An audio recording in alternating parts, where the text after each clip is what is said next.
Magandang gabi po sa ating lahat. Narito ang update sa lagay ng panahon ngayong linggo, March 10, 2024 hanggang sa susunod na 24 oras.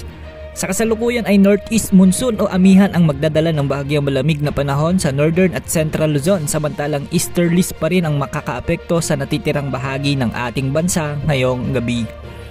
Sa Luzon, ngayong gabi ay posible ang mga tsansa ng pagulan sa bahagi ng Quezon, Aurora, Cagayan Valley, Cordillera Region at Bicol Region. Ito ay dahil sa epekto ng amihan, kaya pinapayon natin ang mga nakatira sa mga nasabing lugar na maging alerto sa banta ng flash floods at landslides dahil sa mga minsang malalakas na buhos ng ulan.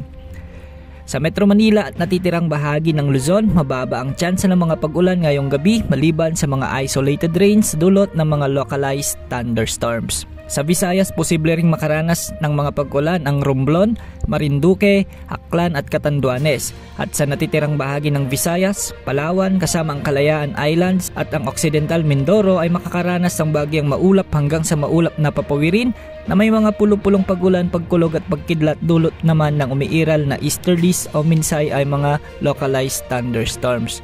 Samantala sa Mindanao, magiging bahagyang maulap naman na may mga isolated rains ang mararanasan sa Zamboanga Peninsula, Jensan, Cotabato at Dinagat Islands. Ang mga pag-ulan na ito ay dahil sa epekto ng easterlies. Pinag-iingat din natin ang lahat sa posibilidad ng mga flash floods at landslide. Bukas ay posibleng pumalo sa 42 degrees Celsius ang heat index sa Cotabato City o nasa kategoryang danger na posibleng maging sanhi ng heat cramps at heat stroke. Posible rin na umabot sa 40 degrees Celsius ang heat index bukas sa Davao City at 38 degrees Celsius naman sa Palawan, Camarines Norte, Iloilo, Western Samar at Borongan Eastern Samar. Sa ngayon, base sa ating wind models ay wala naman tayong namomonitor na anumang sama ng panahon o bagyo sa loob at labas ng ating Philippine Area of Responsibility. Kaya asahan ang magandang panahon hanggang sa mga susunod na araw.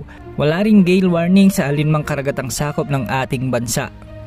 Yan ang latest sa lagay ng ating panahon. Ito po ang weather update ng bayan. Maaasahan anumang panahon.